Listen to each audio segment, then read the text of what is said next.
Set in Italy, the series begins with Omar, a young boy who got involved with the wrong people. It's no wonder a gun-wielding thug is chasing him, but we're getting ahead of ourselves. Let's start from the beginning. Born to Senegalese parents, Omar is an ordinary boy from the suburbs of Milan. In his own words, everyone living in public housing is invisible to others. That's why he has to work even harder than others, having a humble job as a pizza delivery man. Though honestly, he prefers being outside than at home, as his younger sister, Awa, and his father, Thierno, are hard to understand. Today, his father warns him the building's new owners plan to raise the rent. Omar sees it as a perfect opportunity to get out of this neighborhood, although his father reminds him how hard he has worked to raise them in this place.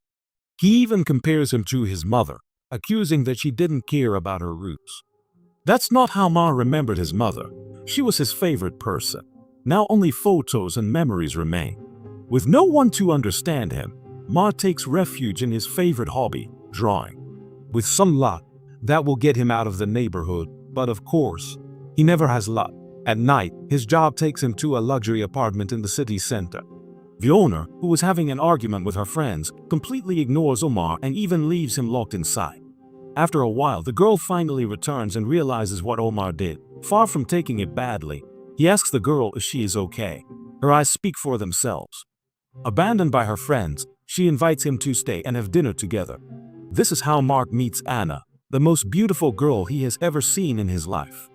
But beyond her beauty, it is her way of thinking that captivates the young man. She seems to understand him. Mom returns happily to her neighborhood only to find a motorcycle on fire.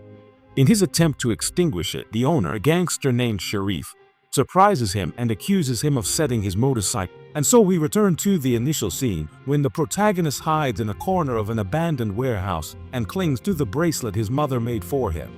Only a miracle can save him.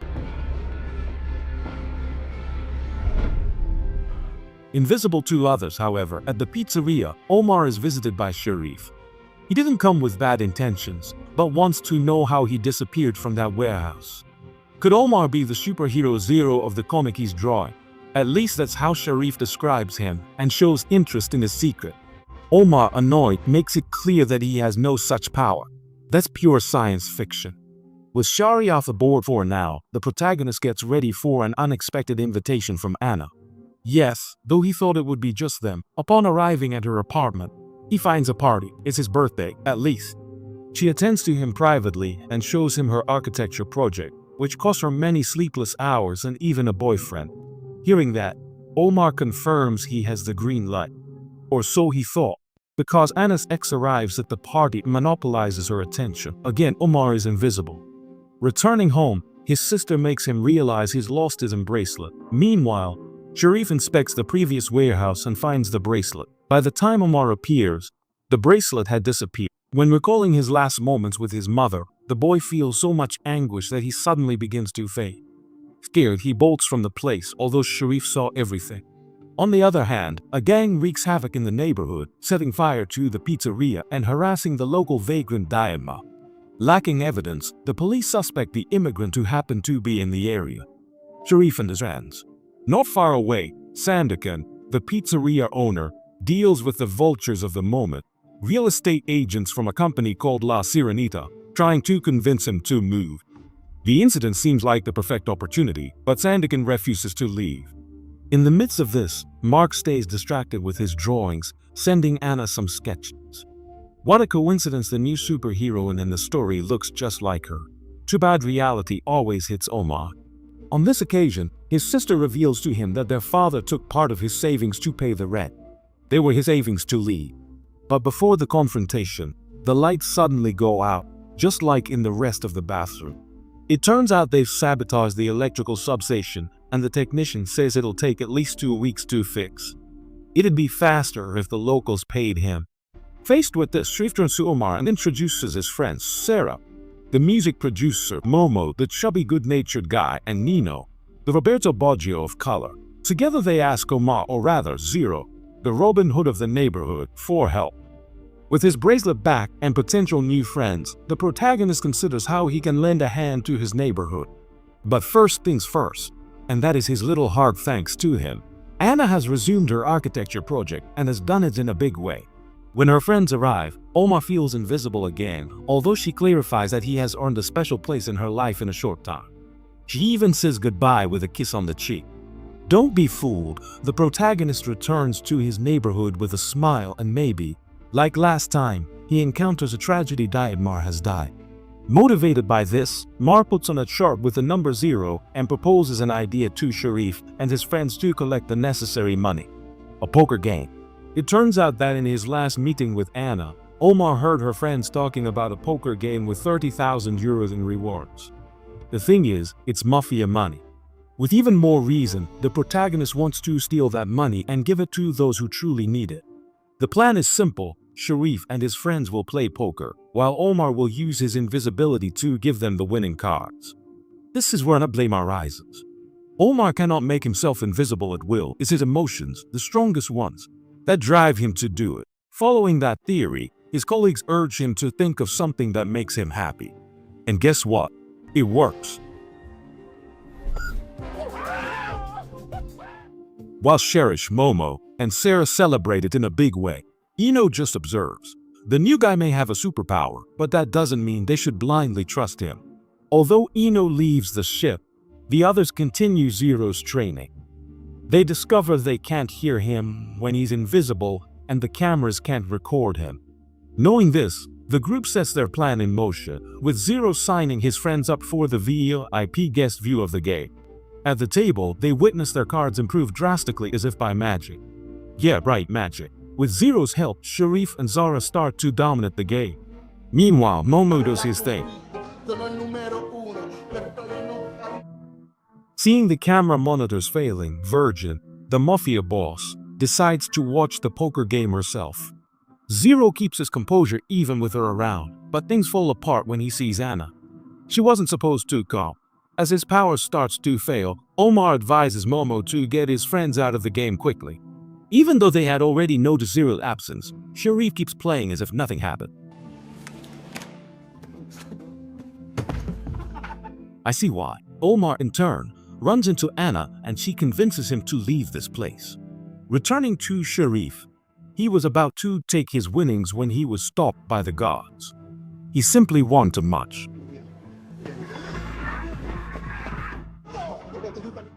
As they leave, Sharif and Momo lament that they left empty-handed, but then Sarah returns with a pile of bills.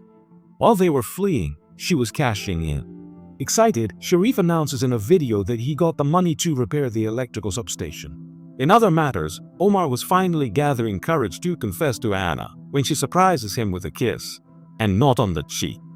In the middle of the action, the boy realizes that he is disappearing, so he has no choice but to cover Anna's eyes. In the next scene, we see a flashback where young Mar witnesses his parents fighting. Apparently, his mother committed a crime. Finally, the woman left, so Omar hid in his car and became invisible for the first time. She didn't get far before her husband and police stopped her. As they took her, she heard her son's cries from the car. After recalling this, Mark demands answers from his father, who, as usual, insists he was home that day, though Mark remembers him at the scene. Meanwhile, Olga informs them that something strange is happening to her eyes, although they are too busy arguing. On the other hand, Sharif finds Sarah's recording studio turned upside down, courtesy of the Virginia Mafia. Sarah blames Sharif, claiming that if it weren't for his scandalous video, this wouldn't have happened. Omar arrives to help, but he's not welcome. After all, he vanished when they needed him most. Sharif is the only one who listens to him and, learning about his home issues, invites him to stay for a while. As soon as he solves one problem, a new one arises, as he also left Anna hanging. When he tries to explain why, she simply tells him that she doesn't need chaos in her life right now. She likes Omar, but now is not the time.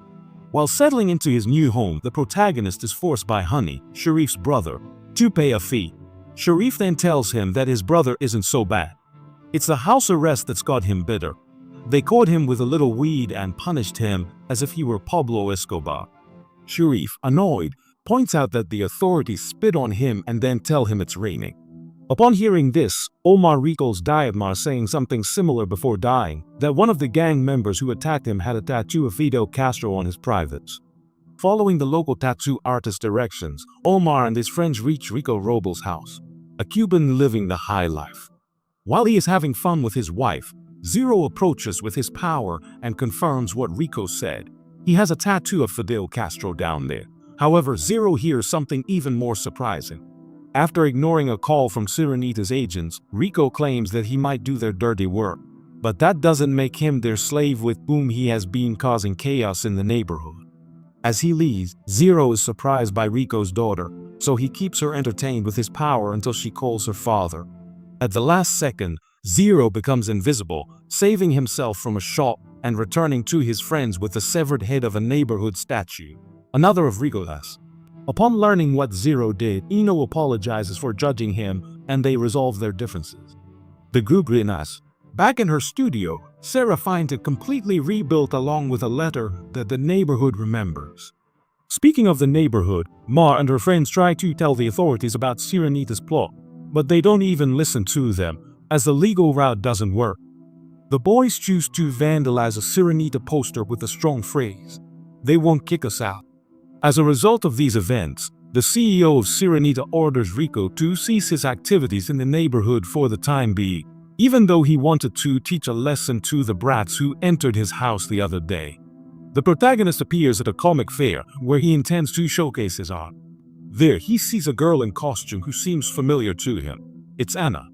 He wasn't sure she would accept his invitation, but fortunately he was wrong. While Omar tells the story of his comic to an artist, Sharif witnesses the police breaking into his home because his brother has broken his house arrest to buy weed. Goodbye, honey. You'll do better in the slammer. Returning to the protagonist, the artist gives his approval to his work and hands him his contact card. The comic saga of the neighborhood may have a future, but what is certain to have a future is the relationship between Omar and Anna. They can't help but like each other, and that's why Anna takes the opportunity to introduce him to her father. At first glance, Omar finds him to be a nice guy, although for some reason he doesn't completely trust him. Only his suspicions are confirmed when the man refers to Anna as Sirenita, the name of her company. That's right, his father-in-law is none other than the CEO of Sirenita, Mr. Ricky. Faced with such a blow of reality, Omar makes up an excuse to get away. At the same time, Rico surprises Sharif, intending to carry out his revenge. After the beating, an injured Sharif refuses to report to the police. Tom never does anything for that. Instead, he suggests his friends gather evidence that Riku and Sirenita are connected, for which they obviously need Zero's help. The question is whether he will help them overthrow his father-in-law. In his next meeting with Anna, she tells him she has won a scholarship to study in Paris. Seeing Umar not celebrating, she assures him distance won't hinder their relationship. However, it's not this that troubles the young man. It's Mr. Ricky's hypocrisy that bothers him. He is the one paying Rico's gang to destabilize the neighborhood and buy the properties at a low price. Unfortunately, his words are not backed by evidence, so Anna gets upset with him for insinuating that her father is a criminal. If she only knew. Later, Omar finally takes his sister to have her eyes checked by a family friend doctor. He takes the opportunity to tell the protagonist that his father is worried about him. Omar still blames him for what happened with his mother, though the doctor said she had severe mental disorders, to the point she thought Agua was a demon. Without going too far, that day Omar hid in his car. She planned to meet an exorcist. The boy naturally denies those accusations and leaves with his sister. Despite how things ended with Omar, Anna confronts her father about the alleged charges against him, until he confesses the truth. Heartbroken, she asks him to stop, although it's too late. He can't stop because otherwise he'd be exposed. The next day, Zero sneaks into a party hosted by Rico, which Mr. Ricky attends. While they argue about their way of operating in the neighborhood, Zero records the whole affair. In that moment, Rico convinces Mr. Ricky to give him more money to take care of Sharif's gang. Just hearing that, Zero feels such a great shock that he becomes visible. During the escape, Rico's thugs manage to intercept his friend's car, so they pass the phone to safeguard the evidence. When the phone reaches Momo's hands, Rico does his thing, and his thing is never good. Having done that, Rico shows them Omar's bracelet held the money Honey used to buy drugs. In other words, either they stay silent or they'll be the ones going to prison. Once Momo is stable in a hospital, Sarah blames everything on Sharif, who was supposed to safeguard the group's money. Ashamed, the young man confesses that his brother stole his savings. Though it doesn't satisfy Sarah, Omar also gets a shear, as he didn't tell them his father-in-law was his enemy. As the group fragments, the Sirenita cartel returns to the neighborhood. Fed up, Omar asks his father for his documents to Lee. The man does it, although he also shows him a painting made by his mother in which demonic figures can be seen. She was crazy, and he only did what was necessary to keep his children safe. Before leaving, the protagonist sets out to put his affairs in order, starting with Sharif. After many attempts to call him, he finds him at the bus stop. Tears in his eyes, a gun at his waist. Omar tries to stop him, but he pushes him and gets on the bus. His destination shows he wants to kill Rico. Of course, Zero won't allow it. Meanwhile, Rico's daughter informs him there's an intruder at home. Sheriff then hides in the pool, praying not to be discovered. And just before that happened, the girl screams in fear and attracts her father's attention. According to her, it was the Invisible Man. Back in the neighborhood, Zero reminds Sharif that he got interested in helping his community because of him. He can't ruin that for something as vile as revenge. With Momo's awakening, the gang reunites and apologizes for their mistakes. In the end, everyone wants to save the neighborhood. Omar almost forgot that although a superhero hasn't strayed at least once. Speaking of reunions, Anna surprises him by showing up and confesses that she has left home. She couldn't keep taking advantage of her father's dirty money. Additionally, in part, Paris awaits her scholarship, and that's where the issue is that Omar should go with her. Of course he likes the idea, but he won't turn his back on his mission, no matter how much it hurts. On the other hand, the previous doctor is visited by Virgin, the mafia boss he apparently allies with. Returning to Omar and his friends, a detective reveals that the incriminating video of Rico and Mr. Ricky did reach the network. Well done, Momo. After being released on bail, Mr. Ricky is met by a defiant Omar, who boasts about his victory. Mr. Ricky then warns him that this is more serious than he thought. He is merely a front man for people who don't like losing money. Due to this scandal, both Mr. Ricky and his family are in danger, that is Anna. Upon his return to the neighborhood, Zero is treated as a hero by the community. For the first time in his life, everyone is watching him. Nevertheless, the joy is short-lived for the young man, as he is worried about what will happen to Anna. Therefore, his friends urge him to see her, and if she is indeed in trouble, they promise to help her. Just then, Anna was making her preparations to leave the country when her friend who is hosting her suddenly disappears.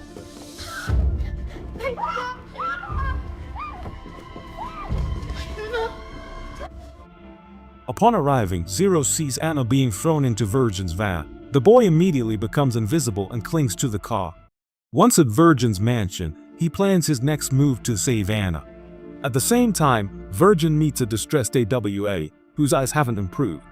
In response, the woman gives her a handkerchief that miraculously soothes her pain.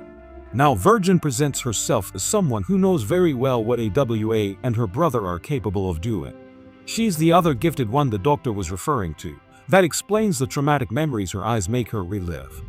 According to Virgin, you shouldn't keep chasing those bad moments, but live them fully and then let them go. And as quickly as she arrived, Virgin leaves AWA's life for now. Back with Zero, he attacks a guard and reaches Anna. His power explanations will wait. When the other guard appears, Zero tries the same, but it fails. However, dizzy from pain, Omar sees his mother come to life in a painting. She advises him that if he loves someone, he must hold on to that person as tightly as possible. That's what he does with Anna, and in doing so, he makes her disappear like him. In this way, they hide from the rest of the bullies and escape from the mansion. Once at the hospital, Zero realizes that he can no longer make him at least Anna can see him when she touches him, so he suggests they go to Paris together, just as she had planned. On the way to the exit, the protagonist is intercepted by a woman who can see him, Virgin. She claims that the Rickies were merely pawns in her game. Her true interest lies in Omar and AWA. If he wants to know how to heal his sister's eyes, become visible again, and even what really happened to his mother, he has to go with Virgin. In turn, AWA was leaving the university when she caught her boyfriend kissing her best friend. So that's his power. Having accepted Virgin's offer, Omar witnesses a kind of ritual in which his father takes part. But it is not him who truly surprises him.